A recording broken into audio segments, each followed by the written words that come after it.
you all for taking time this morning to come out here. I know for me, anytime I get a chance to be here, it's a very good day, a very good way to start my day. Andrew did a great job of really recognizing people that are important to the conversations that we're having today, but I really want to put another emphasis both at the state level. We're so fortunate to have the Senate President Pro Tem Tony Atkins, Assembly Member Tasha Horner, State Senator Catherine Blakespear, County Supervisor Kara Lawson-Reamer, who are so committed to environmental issues. We can't do the things that we need to do at the city level unless we have the support in Sacramento. So give them a big round of applause. As Andrew mentioned, the mayor's going to be here later, but we do have his senior policy advisor hiding in the back.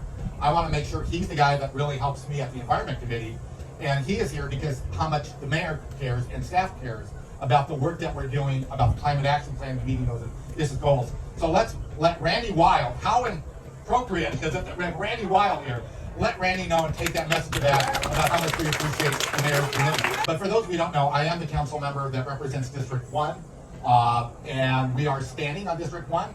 And of course, it's called District 1 because it is the #1 district in the entire city. I also chair the Environment Committee, where the De Anza Natural Plan is going to be coming, and we'll talk a little bit more about that. And I'm very honored to have that responsibility. But I want to give a shout out. I want you to show your love and appreciation to one of the committee members on the Environment Committee, the person that I sit next to because I'm sitting next to her district, and that is Councilmember Campbell. And thank her for all the commitment she has to environmental issues, to the importance of wetlands, about defining who we are, about supporting our climate action plan. Let's make sure her staff who is here really understands how much we appreciate the love and support that she gives the environment. As I said at the beginning, I'm so fortunate to be able to spend a lot of time here. I spent a lot of time before I got elected. I spent a time when this wasn't even my district, and I love being here. And as was mentioned, I was fortunate to be invited to be part of the release of the Ridgeways rails. No one told me that I was going to have to walk in 6-inch deep mud, and so I had a suit that needed to be dry cleaned, but I was very excited to be able to do that.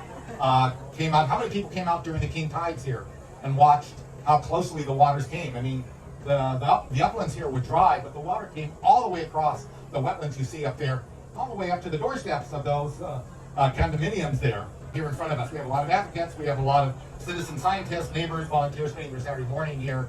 So I guess wetlands are kind of a big deal. Would you agree?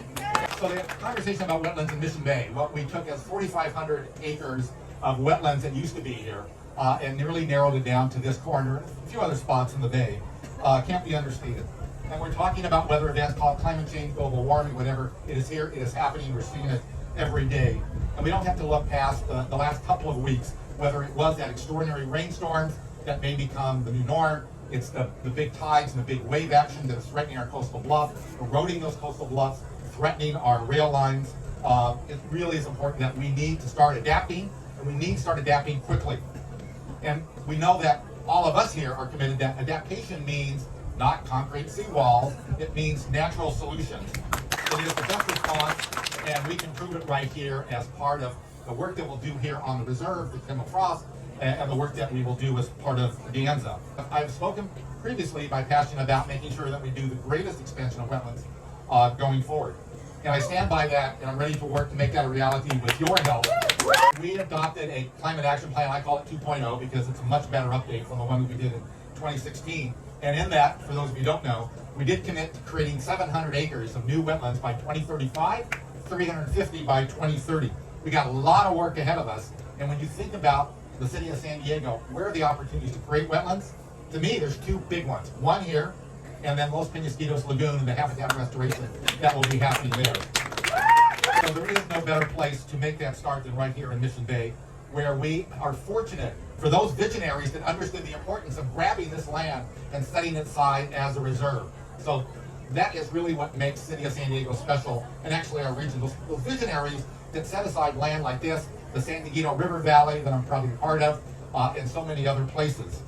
So to get a little bit wonky at the moment, because that's my passion as a council member, as was mentioned, a draft proposal is coming to City Council. It is officially called a Mission Bay Master Plan Amendments. And it's time to prepare using that document and that action for a future with rising seas, extreme weather events, and our public infrastructure that are all at risk, and you see it every day. And as chair of the city's Environment Committee, I will be introducing that draft that we call De Anza Natural, very appropriate, for the committee's consideration in March. So I look forward to seeing you all there. wildly in support of more wetlands. And no longer must we come with our hands outstretched going, more wetlands, please.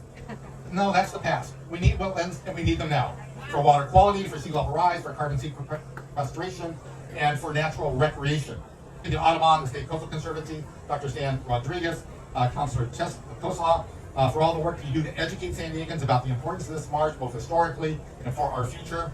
I thank the state legislators. I thank Councilmember Campbell. I thank you for sharing your love for that. I want to thank Dr. Norris for all the good work that he does. It is the passion and hopefulness that brings us all here today. I appreciate you and the many organizations that work for this every day. You're in the trenches, you're reminding us, you're pushing us, you're elbowing us, you're nudging us to do this good work. So thank you for all that, and I will see you again at the Environment Committee in March. Look for a notice as to day and time for that. So thank you very much.